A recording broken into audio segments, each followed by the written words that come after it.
Powerful Nerdcast assembled! Stay dandy, baby. I'd go as far as to say that one of the greatest contributions to mankind has got to be music. You can't touch music, but music can touch you.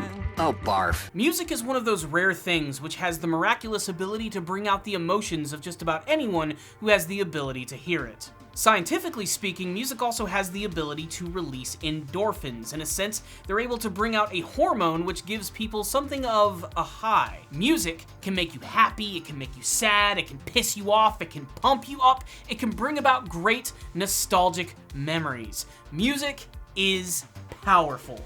And music is the name of the game in today's Patreon review as I take a look at Symphogear, a multimedia franchise which is all about young anime girls who weaponize the power of music and they use it to kick some alien ass.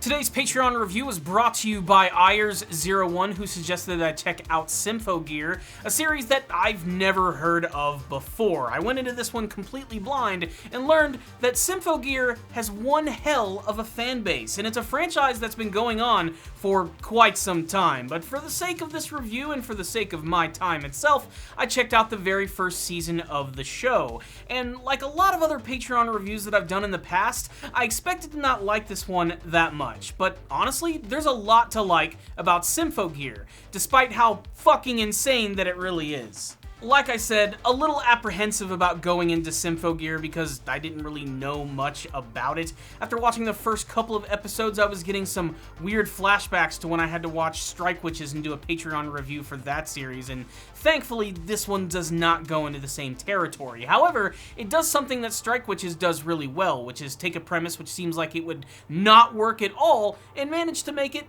pretty damned entertaining. So without further ado, let's go ahead and jump into Symphogears. Like I mentioned earlier, Symphogear is a multimedia franchise consisting of manga and anime. Its Japanese title, Senki Zesho Symphogear, also known as Superb Song of the Valkyrie Symphogear, which I have to say is a way more kick-ass name. The first season of Symphogear is animated by production company Satellite, who's worked on everything from Macross to Hellsing Ultimate.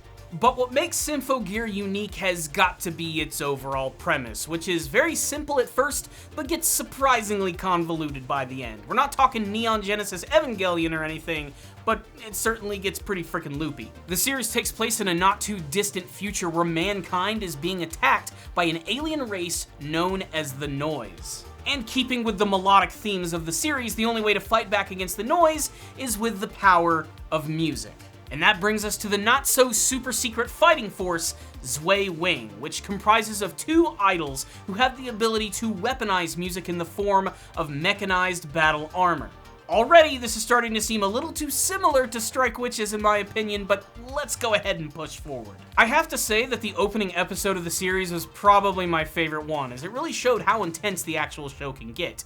It's actually all about this young girl who goes by the name of Ibiki Tachibana, who is going to a concert to see her favorite idol's Zwei Wing. While in the middle of the concert, suddenly they're attacked by the Noise, who manage to just eradicate almost the entirety of the audience watching this concert. Luckily for Ibiki, the idols themselves have the ability to use these Symphogear weapons. Like I said, they're able to weaponize music and transform it into armor to fight back against these alien forces. And while it sounds absolutely stupid on paper, its execution is surprisingly badass. Not only does it feature some really solid animation, but I do like the fact that while they are basically battling like Super Sentai Power Rangers, they're also singing and dancing all at the same time. The two members of Zwei Wing, Tsubasa and Kanade, are actually pretty freaking incredible. Kanade actually ends up sacrificing herself in this battle, letting her die, and this was kind of shocking. I honestly thought that these were going to be the two main characters of the series,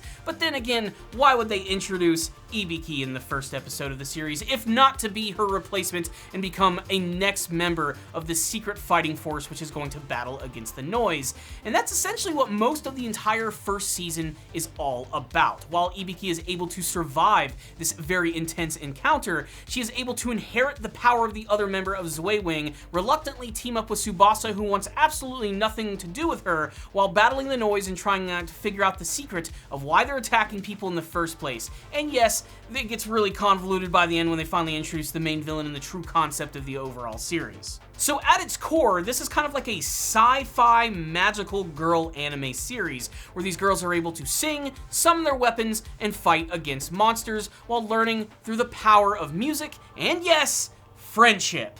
I love my best friend! However, most surprising is that Symphogear actually has surprisingly good production value. I'd be remiss if I didn't mention that all of these singing and dance scenes look really good. I mean, even the action scenes themselves manage to be pretty high octane and fun, despite the fact that they're mostly just a vehicle for fan service and for those poor saps who just love to buy body pillows.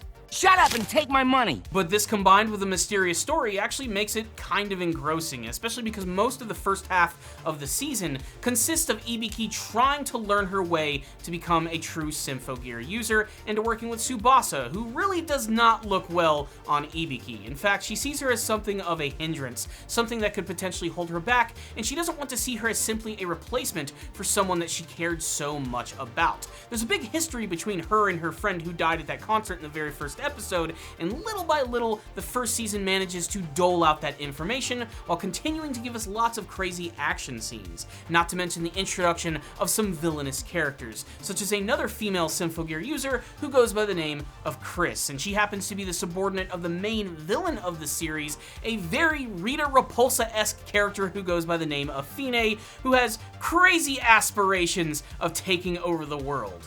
The first season of Symphogear moves at a lightning pace. They don't really spend a lot of time explaining things too much, especially over the fact that the Symphogears themselves happen to be based on ancient relics. For example, Ibiki's Symphogear goes by the name of Gungear, and after doing some research, apparently this was the spear which was used by Odin of Norse mythology, and a lot of the other weapons in the series actually end up taking a lot of these monikers, such as Tsubasa and her massive katana sword, which is known as the Blade of Tatsuka. And the only reason I know anything about that is because I watch Naruto.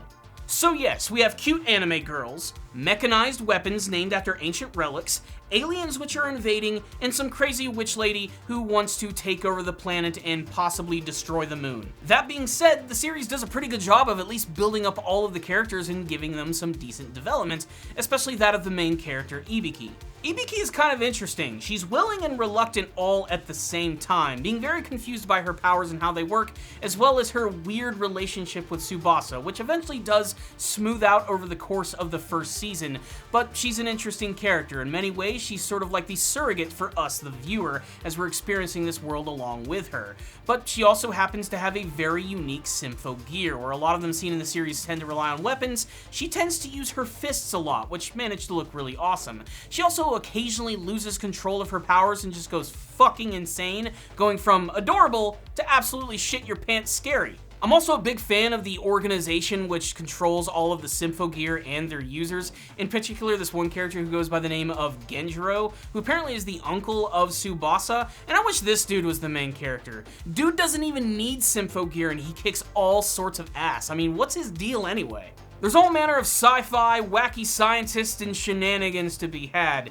in Symphogear, but really it's mostly about the action and, most importantly, the musical numbers. This is a series all about music after all, and there's going to be a lot of scenes of the characters singing and dancing, and the fact that they're able to weave them into all of the action scenes makes it pretty unique and unlike anything that I've ever seen before. So by Super Sentai standards, the characters are pretty good, and the villains are kind of in the same boat.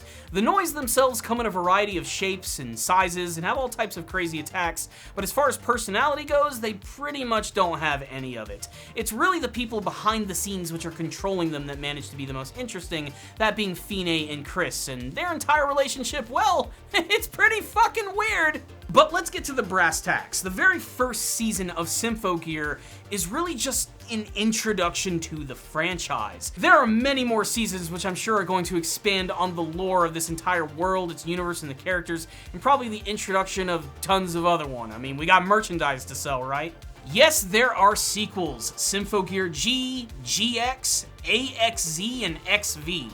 These could mean absolutely anything, but who the hell knows? I just checked out the first season, and I'm not really sure if I'm going to check out the rest, as while I did enjoy Symphogear, I didn't really have much of a need to want to continue to watch any more of it. I felt like I sort of experienced everything the show has to offer. Really, I can just see the absurdity of it going even crazier in some of the future seasons, mostly what they do with the characters and some of the conflicts, because this is a series of escalation. What I mean by that is that at the beginning, it seems like a pretty simple premise. We have girls who are going to transform and fight aliens, but by the end of it, it gets surprisingly insane. Essentially, Symphogear is what I wanted Strike Witches to be. It wasn't overly fanservice-y laden, it still had a lot of really cool action and a premise that could only work within the confines of Symphogear itself. It really runs to home with its idea, and it does it pretty strongly. And like I said, there's certainly some moments here which manage to look pretty freaking awesome and fun. As for my watching the future of Symphogear, I can't really say. I don't know if I want to see what's next for these characters, but if this is the type of show that you think you might be interested in, I'd recommend at least checking out the first season of Symphogear, as it's a pretty nice introduction to its overall style and premise, and I'm sure it's only going to get better from here, so who knows, this could be the show for you. So yes, women in mechanized bikinis fighting against aliens, what's not to love? Make sure and check it out for yourself. If any of you have watched Symphogear, whether it be the first season, some of the later seasons, or maybe you read the manga, tell me your thoughts about it in the comment section below and let's have a big old discussion all about it. It is also worth mentioning that as of this video, this is going to be the last Patreon review for quite some time as the channel has been going through some changes, but I wanted to at least finish this last Patreon review for Ayers, who definitely made a nice donation through our Patreon. I would love if you guys could actually do that. We have some other content which is going to be releasing sort of sporadically over the course of the next year, as well as the return of the podcast, so make sure and stay tuned for all of that. But really, this video right here is all about Symphogear, so let's have a big discussion all about it. Comment section below. Thank you guys so much for watching this video. I'll see you all next time, and as always, stay dandy, baby.